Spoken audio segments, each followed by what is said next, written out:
Video వచ్చేసి ఈ అప్పి auto వచ్చేసి రన్నింగ్ లో టక్ అని సౌండ్ వచ్చేసి ఆగిపోయిందంట. ఈ యొక్క బండికి వచ్చేసి మనం ఏమైందని వెనకపోయి చూసి ఏమైందంటే ఈ యొక్క టైమర్ అనేది క్రాక్ వచ్చిందన్నమాట. ఈ యొక్క టైమర్ ఎక్కడ క్రాక్ వచ్చింది ఏందనేది ఈ యొక్క బండి లేపి చూద్దాం టైర్ ఓపెన్ చేసి. ఓకే, ఫస్ట్ టైర్ ఓపెన్ చేస్తే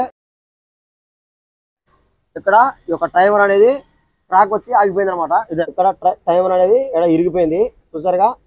ఇప్పుడు ఈ యొక్క టైమర్ చేసి బయటకు ఓపెన్ చేసి విల్లింగ్ పెట్టయిదా లేదని చెక్ చేద్దాం. ఫస్ట్ ఒక విల్లింగ్ వర్కౌట్ అయితే విల్లింగ్ చెప్తాం, లేదంటే ఒకవేళ దీనికి ఈ యొక్క కొత్త టైమర్ అనేది ఎప్పటి రోజుల్లో ఎంత ఉంటుంది కాస్ట్ వీడియోలో మాట్లాడుకుందాం. దీనికి ప్రస్తుతానికి ఇప్పుడు వచ్చేసి ఏంటంటే మనం టైర్ ఓపెన్ చేసాం, తర్వాత ఈ యొక్క పార్ట్స్ మొత్తం ఓపెన్ చేసి టైమర్ తీసి కింద పెడదాం. ఓకే, బ్రేక్ అప్ సెట్ వచ్చింది.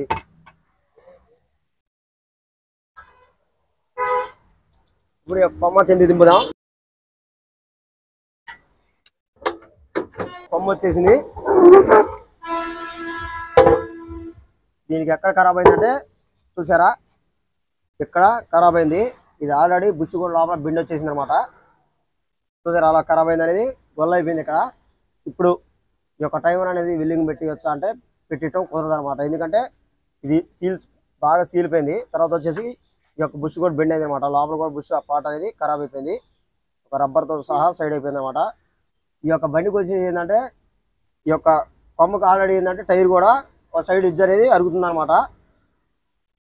ఇది వచ్చేసి దీని ట్రబుల్ దీంట్లో కూడా ఉంది. కొమ్మ కూడా ఆల్రెడీ బెండ్ అయింది. ఇప్పుడు ఈ కొమ్మని ఏం చెప్పేసి కూడా తీసి పక్కన పెట్టేసి కొత్త కొమ్మ తీసుకొస్తారు ఇప్పుడు మనోడు. చూద్దాం. ఇప్పుడు దీనికి కొమ్మ తీసుకొచ్చి ఎక్కిద్దాం. అది వచ్చేసి ఇది సీల్ కొమ్మ. ఇది వచ్చేసి ఏం కంపెనీ అంటే అంబికా కంపెనీ అంట. చూసారా కొత్త కొమ్మ లెఫ్ట్ రైట్ బుష్లోకి మొత్తం కూడా. ఈ యొక్క కొమ్మ వచ్చేసి ప్రజెంట్ రేటు 2500 తీసుకుంటాం దీనికి. ఇప్పుడు దీనిగా ఫిట్ చేసేద్దాం. ఓకే, టైమర్ కూర్చుంది, లెఫ్ట్ రైట్ కూడా కూర్చుంది. క్లోజ్ వచ్చేసి మొత్తం కూడా కరెక్ట్గా ఉందన్నమాట, సెట్ అయిపోయింది. ఇప్పుడు ఈ యొక్క బేరింగ్ సెట్ ఇందులో కూర్చోబెట్టేసి మొత్తం ఎక్కించేద్దాం.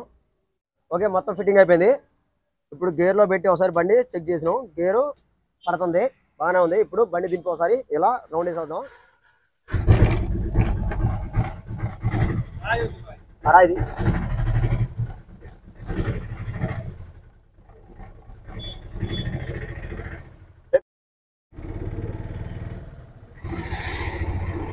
ఓకే, బాగానే ఉంది బండి. ఓకే ఫ్రెండ్స్, బండి బాగానే ఉంది. అయితే ఈ యొక్క బండికి వచ్చేసి ఇప్పుడు మనకు ఈ యొక్క టైమర్ అనేది ఖరాబ్ అయింది కాబట్టి ఈ యొక్క బండి అనేది మధ్యలో ఆగిపోవడం జరిగింది అనమాట. కటకట సౌండ్ వచ్చి కటకట సౌండ్ వచ్చి. అయితే ఈ యొక్క బండికి ఇప్పుడు ప్లస్ ఏంటంటే మనం కొత్తది వేయటం వల్ల ప్లస్ ఏంటంటే ఈ యొక్క బండి ఆగిపోయిన కారణంగా టైమర్ ఖరాబ్ అయింది కాబట్టి ఇప్పుడు కొత్త వేసిన అది బాగుంది. తర్వాత వచ్చేసి ఏంటంటే ఈ యొక్క బండికి టైర్ అనేది రైట్ సైడ్ టైరు అరిగిపోతుందంట. ఈ యొక్క టైర్ అనేది ఎంగ్రౌండ్ ఏంటంటే కొత్త టైమర్ వేసినాం కాబట్టి టైర్ అనేది అరిగిపోవడం అనేది ఆగిపోయింది అనమాట. ఓకే, దీనివల్ల ఈ యొక్క టైర్ అనేది కూడా కరెక్ట్గా ఉంటుంది. ఓకే, తర్వాత ఏంటంటే మనం ఈ యొక్క పార్ట్ విషయానికి వస్తే ఈ యొక్క పార్ట్ అనేది మన దగ్గర ఏంటంటే మన సర్కిల్లో ఏంటంటే ఈ యొక్క పార్ట్ అనేది మనకు ఈ యొక్క అంబికా కంపెనీ ఉందంట. అంబికా కంపెనీ యావరేజ్లో ఉంటుంది కాబట్టి మరీ వరస్ట్ కాదు, మరీ బ్రాండ్ కాదు, మిడిల్లో ఉంటుంది కాబట్టి ఈ యొక్క బ్రాండ్ అనేది తీసుకొచ్చేసినాం, బాగానే ఉంటుందని. అది మీరేంటంటే ఒకలా వేరే వెహికల్లోకైనా కానీ డబ్బులు ఉన్నాయి అనుకుంటే మాత్రం షోరూమ్ పోయి పిఓపి తెచ్చుకొని వేసుకోండి. ఎందుకంటే ఒకళ్ళు ఏంటంటే ఎంత హెవీ లోడ్ వేసినా కానీ మామూలు చేసినా మంచిది చేసినా హెవీ లోడ్ వేస్తే ఇరిగిపోవడం మనం ఎట్లా పెడతాడు తోలితే కంపల్సరీ ఇరిగిద్ది. కాకపోతే ఏంటంటే మనం ఏ బ్రాండ్ వేసినా కానీ జాగ్రత్త తోలాలి. మెయిన్ ఈ యొక్క గుంటలలో నిదానంగా తోలితేనే 100% ఏ పార్ట్ అయినా కానీ కొద్దిగా ఎక్కువ కాలం ఇంప్రూవ్ అయ్యే అవకాశం ఉంటుంది అనమాట. ఓకే ఫ్రెండ్స్, ఈ యొక్క వీడియో ఇంతే. ఈ వీడియో నచ్చితే లైక్ అండి. అలాగే మరెన్నో ఎలాంటి టెక్నాలజీ వీడియోస్ కోసం మన ఛానల్ సబ్స్క్రైబ్ చేయండి. Okay, bye.